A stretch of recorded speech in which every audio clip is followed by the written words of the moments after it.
this video, we'll show you how to create a field boundary inside the Viper 4.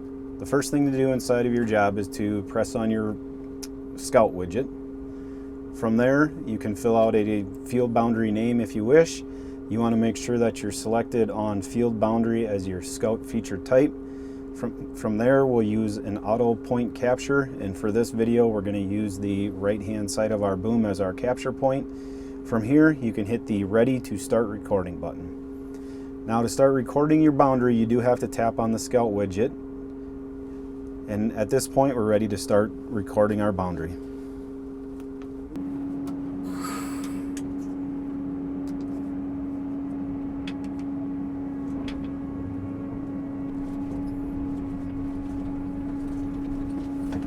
If at any time during the boundary recording process, if you need to pause the boundary, you can simply press on the pause button and then resume your boundary once you're ready to continue marking the boundary.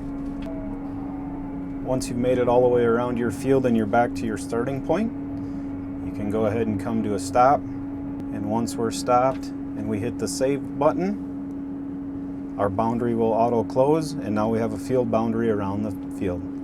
To know that your boundary was successful, it will show the amount of acres inside of that boundary.